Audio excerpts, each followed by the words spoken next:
Hi folks, my name is Robert A. Lewine and this is my family. And we want to invite you to come out to our business. It's A. Lewine Pottery in Gatlinburg on Glades Road. We open about 9 o'clock and we have potters working. We have entertainment. We got music out here. We got popcorn. We got soft drinks. When the winter time, we got a fireplace, and you can talk to my people, and we've got a pretty nice product to show you. So come out and see us. We'd be glad to see you.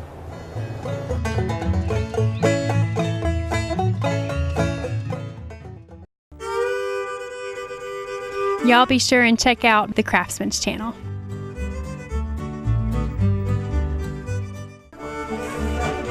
Hi folks, my name's Robert A. Lewine and this is my little pottery business. I've been in business here since 1983 and we have a nice little shop. We have quite a bit of inventory to show you. I've got good sales girls. We have a lot of pottery. We have a lot of different kinds of pottery. We've got a lot with cutout work that have cabins and leaves and colors and bears and a lot of different mountain looking color. And we want you to come in and take a piece home with you that looks and reminds you of being in the mountains. We're open 6 days a week now. We're closing on Sunday. And we want you to come by and talk to my staff. I've got some friendly ladies that will be glad to help you in anything you want, show you things. We have dinnerware. We've got all functional work. And I have been referred to as a potter who makes working class art because we make all functional ware, things that you can use in the home. They're all oven proof. You can put them in the microwave. You can put them in the dishwasher, and we want you to use them. We have our St. Jude mugs that we have been showcasing for a while now. We're big in St. Jude in fundraising, and we have these mugs that we take the proceeds from to give to St. Jude Children's Hospital. We make a lot of lamps. Our lamp business has grown considerably over the last few years.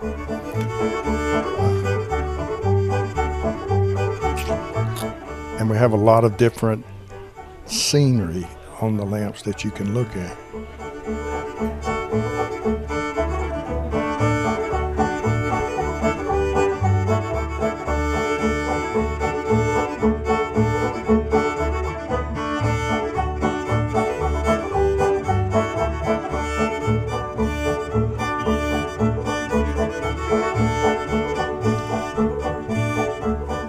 One of our big pushes this year is our farmhouse white glaze.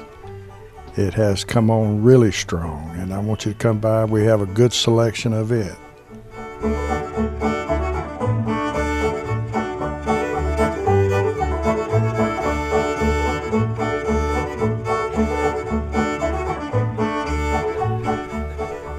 One of the neatest things about having a business in Gatlinburg is we meet people from all over this United States. We meet them from all over the world, but we have got people who buy our pottery from every little town you can think of, every major city.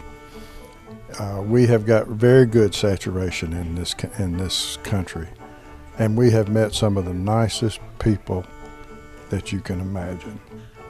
They have really embraced us. And it gets like family after a while. And there's people coming in here and they want to show us pictures of all the pots of ours that they have.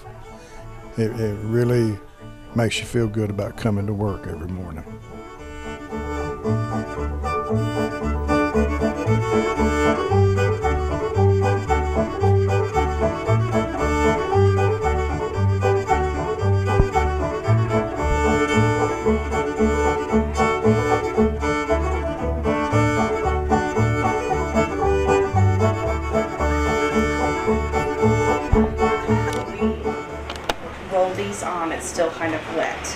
And then we put it in the kiln, and then after like 3 days it burns off. And then we ink that impression, and then we wax it, and then when we dip it in the glaze it doesn't adhere. Wow. So that's how we get the impression, but they're all real leaves. They're beautiful. Thank you. I need to bring a couple of those home. Yeah. Thanks. I actually have 2 of those from several years ago. And we use them every day. They're That's the best thing I ever bought.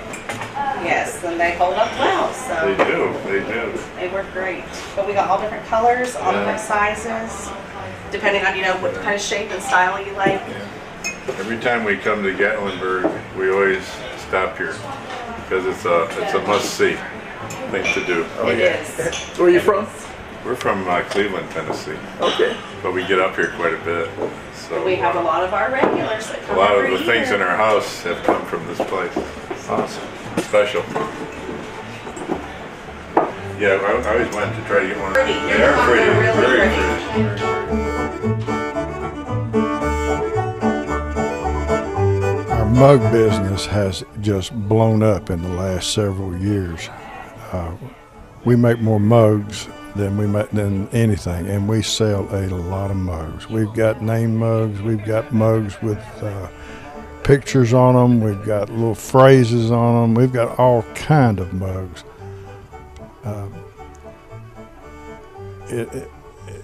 It just blows my mind how many mugs we have to sell anymore.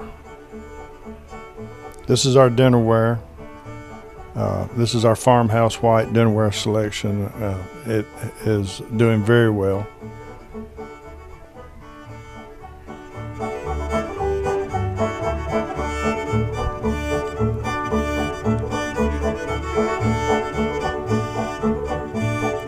It's all oven proof, microwave, dishwasher.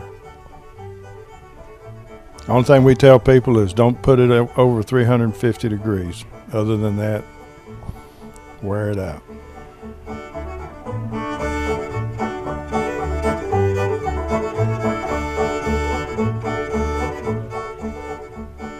I sure hope you can come by and see us.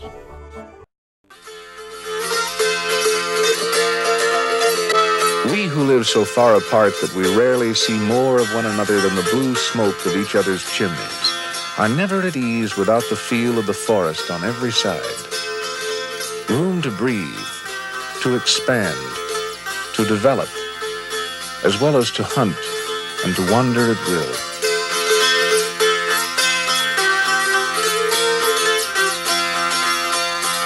The nature of the mountaineer demands that he have solitude for the unhampered growth of his personality, wing room for his eagle heart. No one can understand the attitude of our Highlanders toward the rest of the earth until he realizes their amazing isolation from all that lies beyond the blue, hazy skyline of their mountains.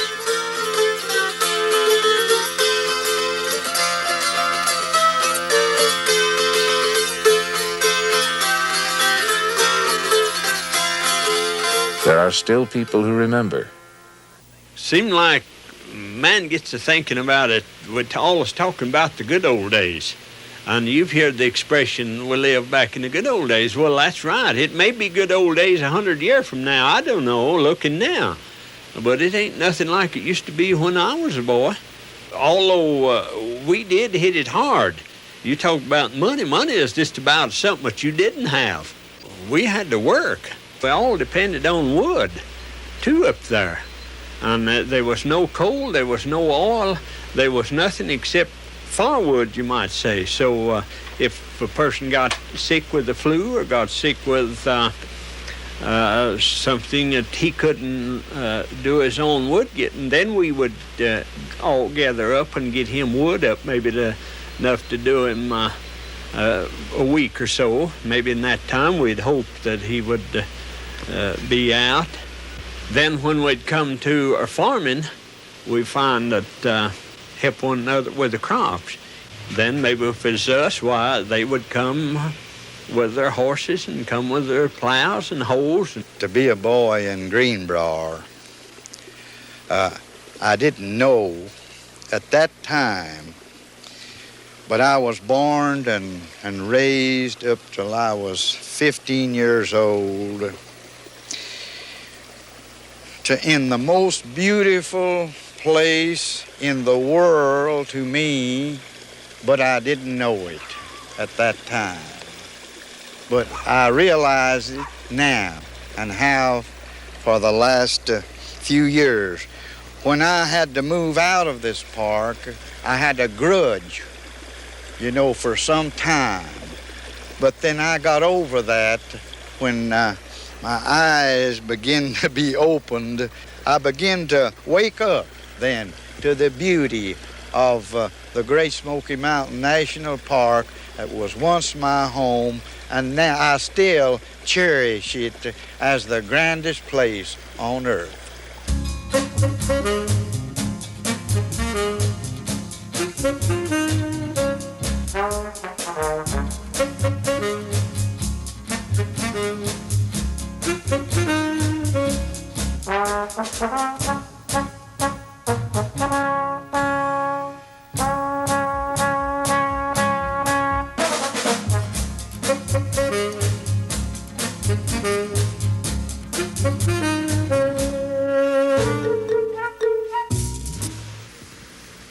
We eat 3 meals a day, of a morning at 6 and 12 o'clock of the day and 5 of evening, 5:30, something like that.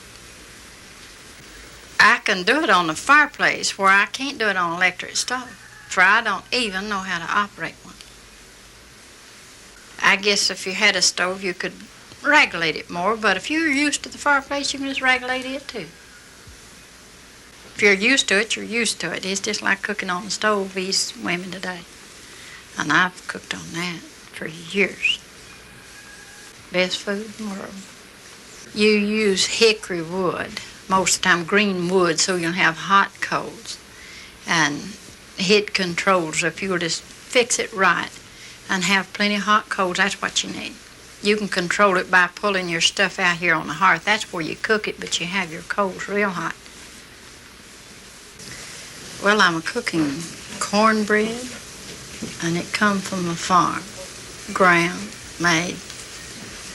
And then my sweet potatoes, I raised them on the farm, and I boiled them and then put sugar on them and butter and baked them. And my dumplings, I go raise the hen and cut her head off with an axe, pick the feathers off and swings the hairs off, put her in the pot and boiled her. And I dropped my dumplings in. I made my dough, rolled it out, cut it in pieces, and dropped them in. And my beans, I raise them in the garden, bring them out, string them, hang them on the wall, and dry them.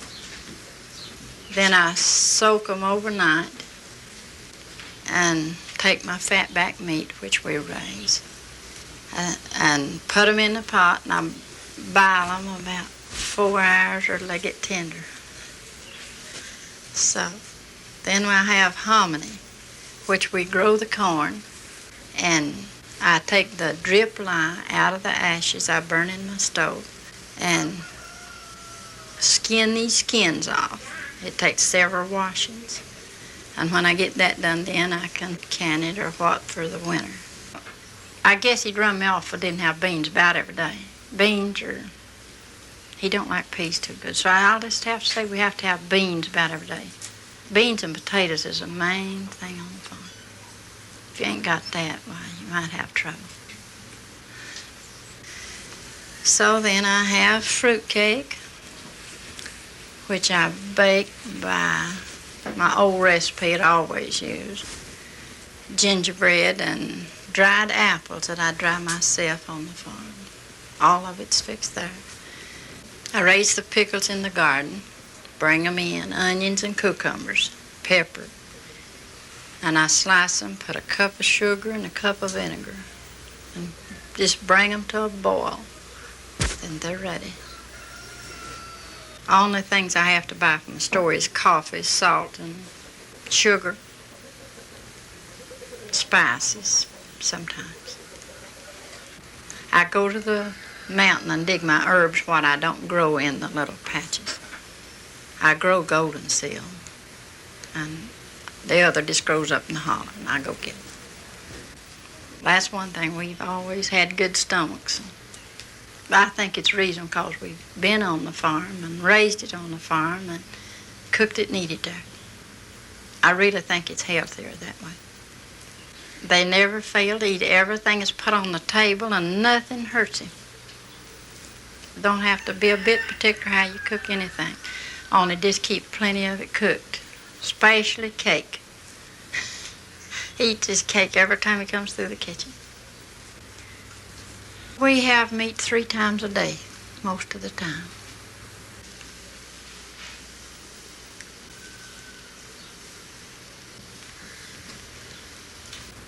Of course, we don't have wild meat every day, but when it's good, we do. We have groundhog and squirrel and rabbit and pheasant and partridge or quail, whatever they call them. Fish. Well, we never did have too much bear meat. We have a smart of deer meat, but the bears somehow runs too fast. It's real good. Bear meat is awfully good. Now, groundhogs, you get them out of they go to eating roasting your corn in the fall.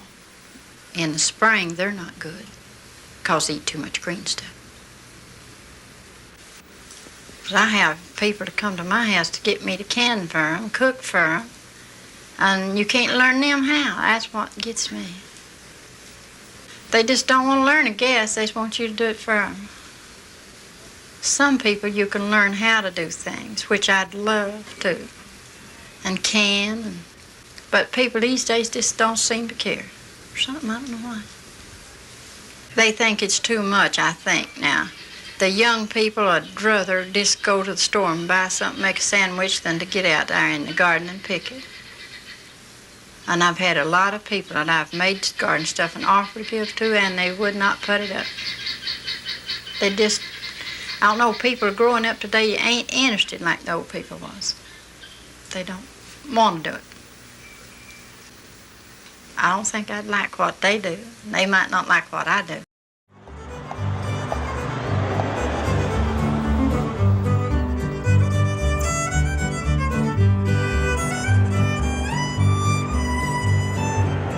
Sharika and I are inking and waxing.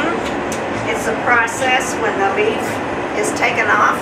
We ink so you can see the veins in the leaf, and then she waxes over it so the glaze doesn't stick. The process from start to finish for a piece of pottery is about 2 weeks. You have to have about a week of drying time, and in that time you can get your, we can put the design on, the leaf image, or the medallion for the mugs, or Katie can do the carving. But it takes about a week to get the pot completely dry before we can fire it in the bisque kiln. The mug's nice and smooth. And then when it comes out, we have several steps that still need to be done. One is the inking and waxing process, and that just helps the image to pop out with the black glaze and helps the image to be able to stand out in the pottery with the wax so the glaze doesn't cover up the image. So that has to be done, and then we can move on to the glazing process. So once the pot is glazed and ready to go, it has to go through a second firing in the gas kiln. That takes about 12 hours. It's a hot firing at 2400 degrees, and it's the final step, and it's so exciting to open the kiln and see the new pots that have come out and the beautiful colors, and that's our favorite part. It's like Christmas morning, being able to see those pieces come out every time. So it's quite a process to get it done.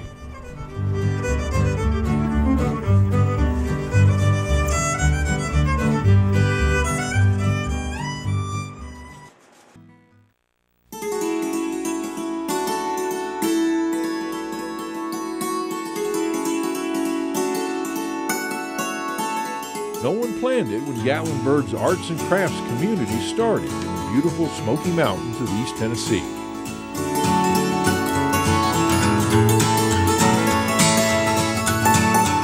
In the early 19th century, a gathering of settlers formed a new community called the Glades. The Glades adjoined the towns of White Oak Flats, later known as Gatlinburg, Greenbrier, and nearby Pittman Center. The Glades was a subsistence farming community, so by necessity, locals applied their skills to make just about everything they needed for daily life. People of the Glades were weavers, quilters, broom makers, woodworkers, basket makers, carvers, and more.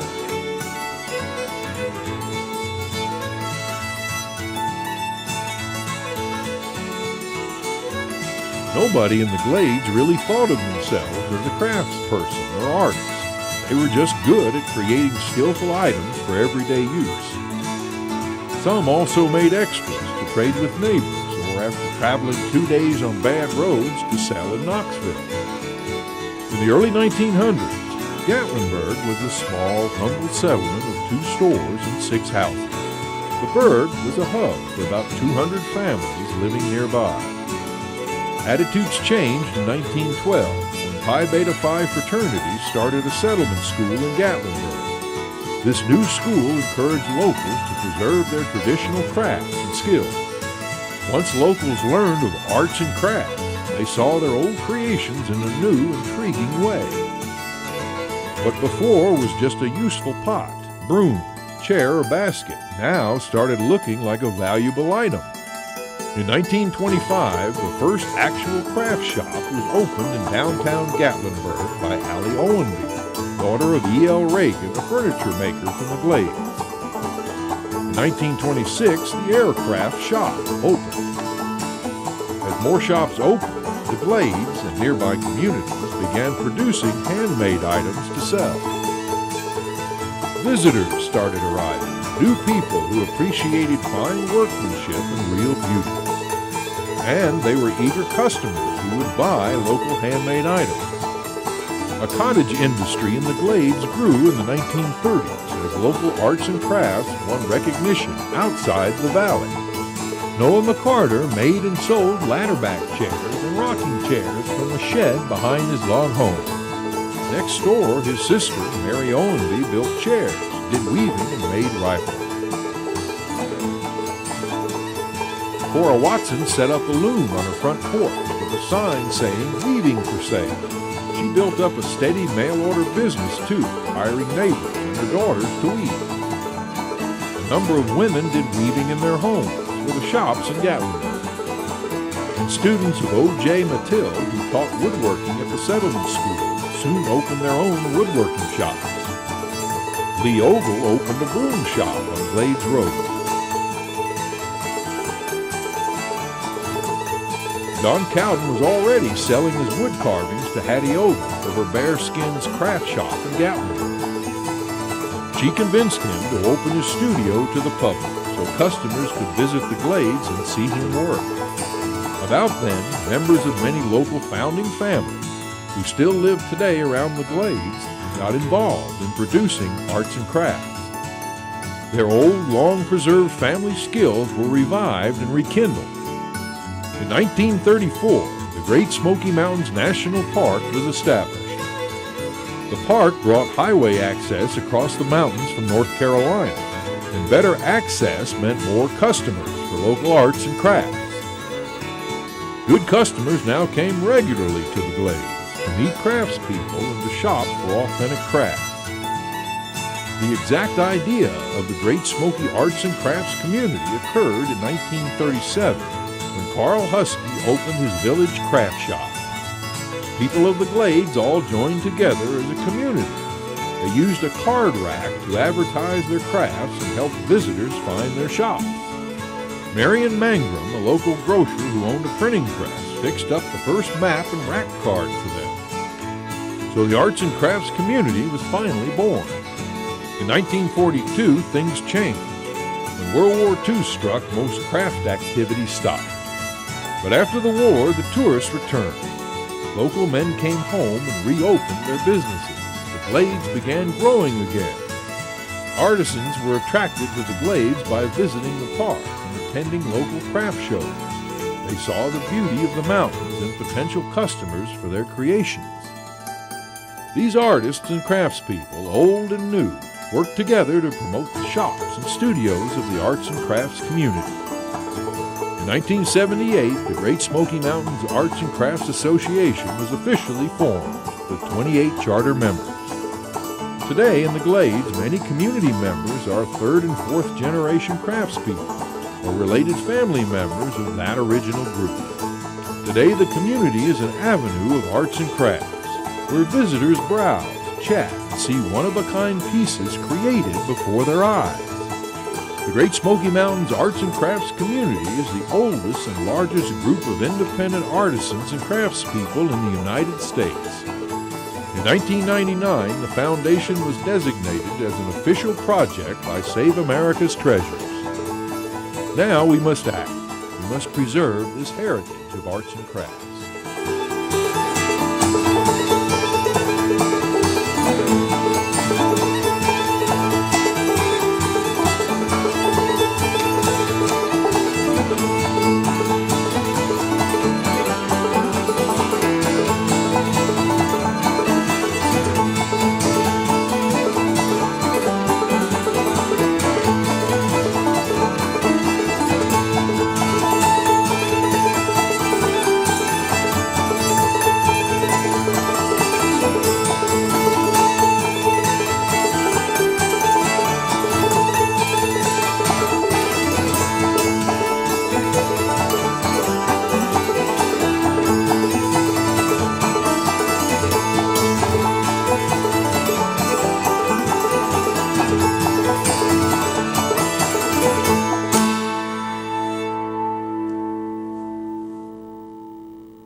Folks, we've decided to start closing our business on Sunday.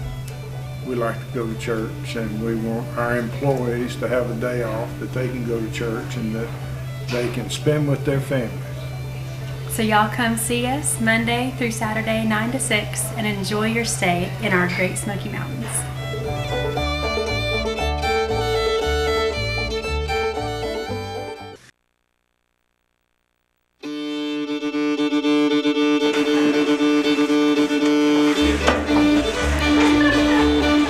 My parents love it when we bring the grandkids up, so I bring the kids as much as we can, and they have a good old time and get messy and dirty and love. Yeah, and it takes us 2 days to clean the place up after they leave.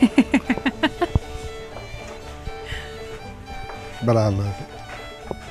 Look how helpful they are cleaning now. Making memories.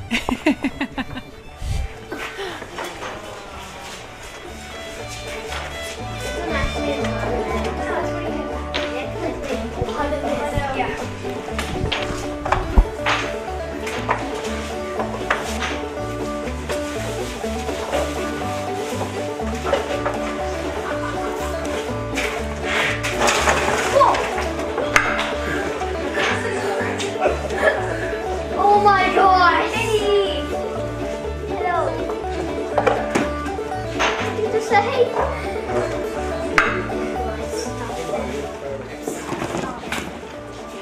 I can't control my body from right here. Bertha, you have you not realized that we're reading? Yes, you're reading right now.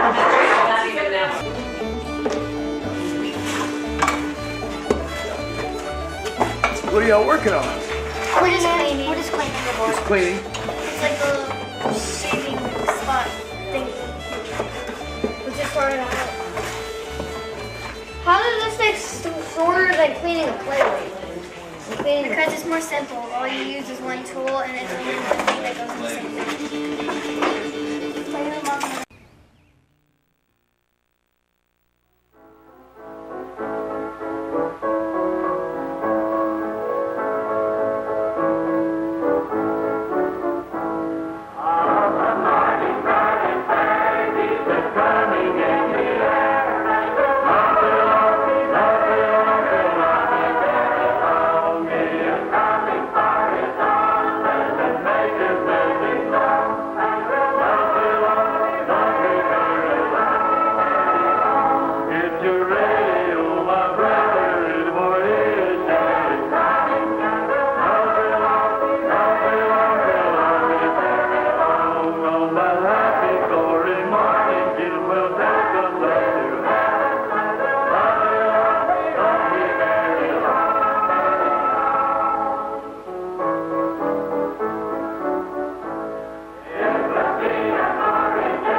hill people started with what they found. They cut logs to build cabins and split shingles to cover the roofs. Then they settled down, locked in the mountains for a century and a half. It's no wonder today's children are close to the old ways. Sometimes very close.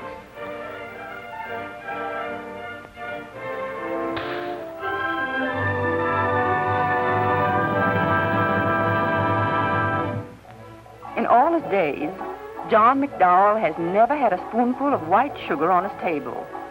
His daddy left him a sorghum press, and he makes his own sweetening. John himself feeds the sorghum cane into the press, and his old mare has been circling round John as long as I can remember.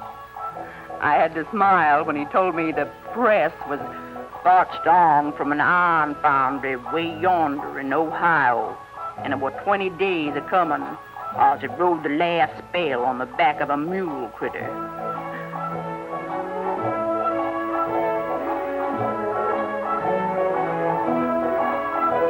John's wife, Lucy, strains the squeezings through a patch of burlap.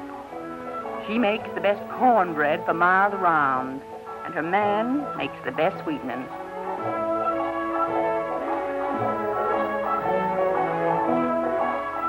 The steam rises up like mist off a mountain and sweetens the air in the clearing.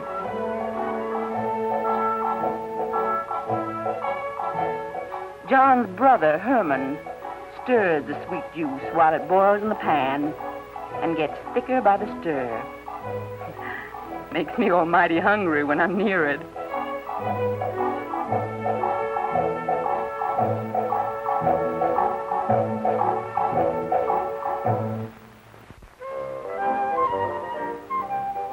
If a man wanted a chair to sit on, he made it himself. And his womenfolk wove the seats from corn shucks. The hill woman made all the family's clothes. Time was when store-bought things flooded the mountains and folks were ashamed to own homemade things. Then the tourists came into the highlands and carried on about the old-timey quilts and the home-forged ironwork. So the loom and the forge came back to life. I like to see the shuttle and the bellows in the hands of a mountain girl or boy, because I know there's a naturalness in it. And it's something they'll always remember. The way they'll remember the easy-come rhythm of an old-fashioned mountain square dance. Big ring, circle there. And round and back. Swing her up and left. That one. Odd couple, dance out, go hands across. Ladies bow, gents no high. Opposite swing. Now your partner.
kind of music has come to the Southern Highlands. The hum of electric generators, echoing back into the farthest valley. Men harnessed the rivers and strung wires across the peaks and valleys, bringing cheap power to a land of kerosene lamps and long back muscles. Power for new industries, new jobs for the people of the hills. The music came too late for the old and weary, but it's a tonic for young people just starting out. Sue White told me last week she means to buy an electric stove.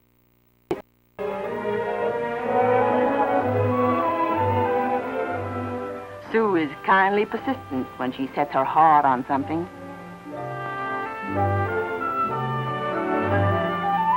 Her daughter is too. I know. She's one of my pupils. New ideas in farming came along with the power lines and light bulbs. A mountain farmer years ago planted according to spells of the moon. When his land wore out, he cleared some more. He knew there was something wrong, but that was the way his father did it. All that is changing.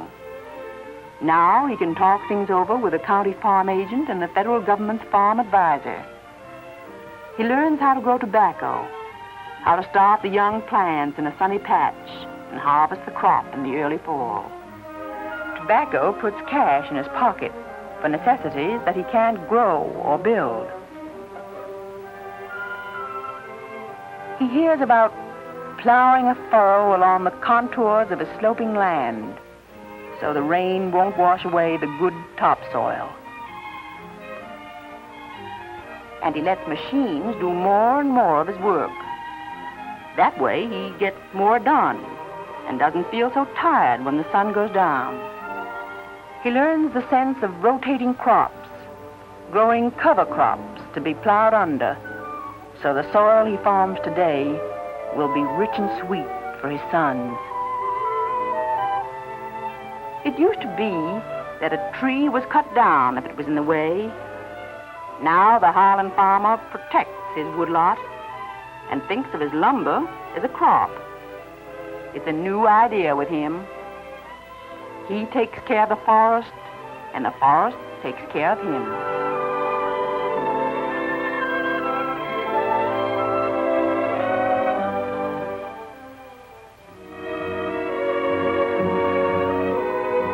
These proud old mountains have a way of strutting over us and bossing us around.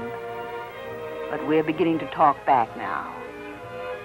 Every chance I get, I go and visit with kinfolk of youngsters I have in school. Because old and young, I try to make them understand that we've all got to go along together if we're going to get anywhere at all.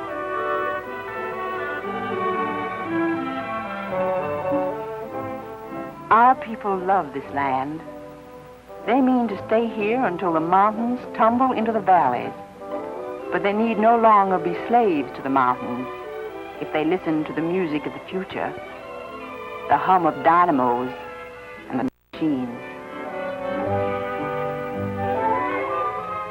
A poet once said that something in a hill child dies when he goes down to level land.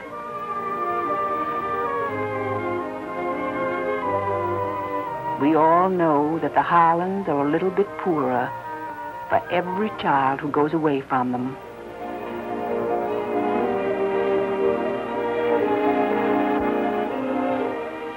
My dream is to make life worth the struggle in the Highlands. That's why I feel easy in my mind when night comes on the mountain and I hear my neighbor singing the old ballads to his grandchildren. In a summer morning, are still up here and then are gone. Do you remember yon green mountain where you and I first fell in love? The little birds would sing so sweetly, and even till those little... I know a good man is helping me make my dream come true, helping me hold the hearts of these young Americans closer and closer to home.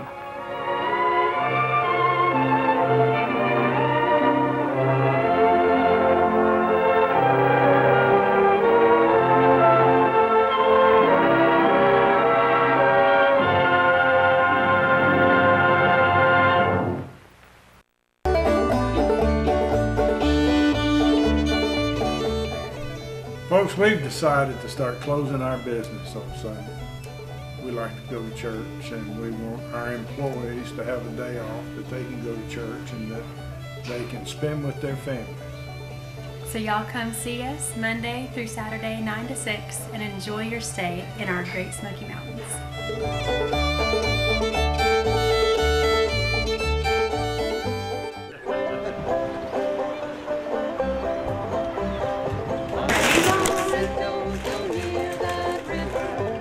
The online store is essentially its own gallery because since each of our pieces are handmade and unique, we take a photo of an item and put it on the online store, and that is what you purchase.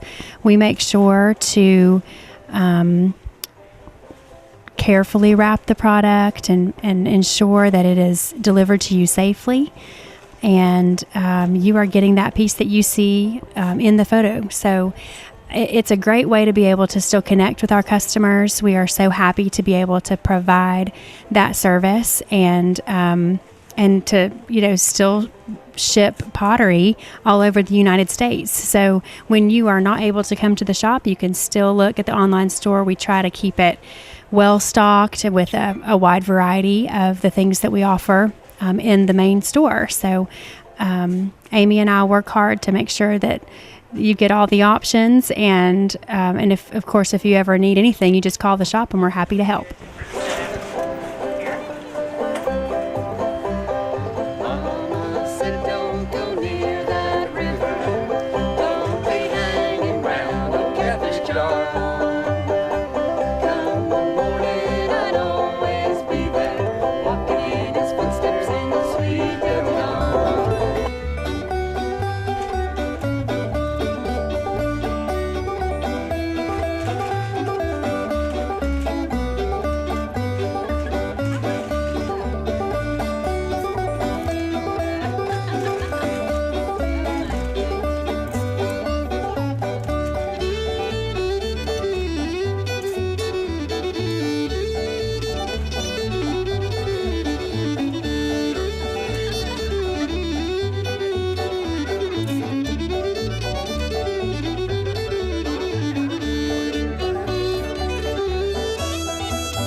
Keep watching the Craftsman channel on MySmokyTV.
Folks, we've decided to start closing our business on Sunday.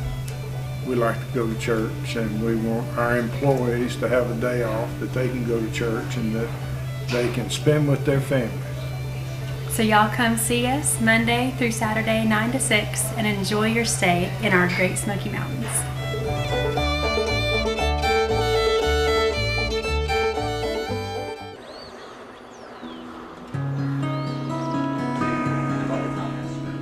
I'm here with Katie Barnes, who is so talented and creative and just does the most amazing designs for us in the shop. Katie, tell us about your process. Well, right here I'm doing one of my more simple designs where I'm putting the leaves on, and first I just place them with the water where I want them to be, and then I go back and roll them into the clay to leave the impression where they sit. Sometimes I have to move them around and get them to where they're placed better, to where they look good. And then I roll them in, and then I'll start cutting around them eventually once they're placed and rolled in. And then they'll be cut out around the rim, and it'll be a nice decorative bowl that you can put fruit in or leave as a centerpiece with potpourri in the center of it, just cut out. And you have to be careful, don't you, to make sure that the piece is still going to be sound and not break in the process. So you have to be careful where you cut out around the leaves and leave a good thickness where the rim is. So as you can see, I pulled down the leaves so that they're not touching the rim, so that I can cut out around it better to leave it nice and thick and stable around the rim of the pot. And so many people are surprised when they see that we use real leaves in the pieces. And I love that. It's a piece of nature right there on the pottery. Yes, a little piece of Gatlinburg you can take home with you in every piece.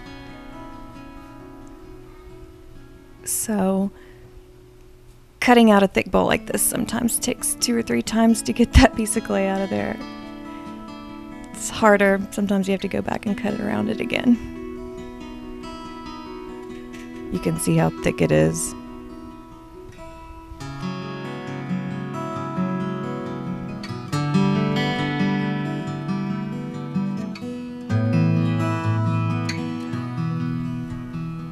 So eventually it'll be completed.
to MySmokyTV channel 195.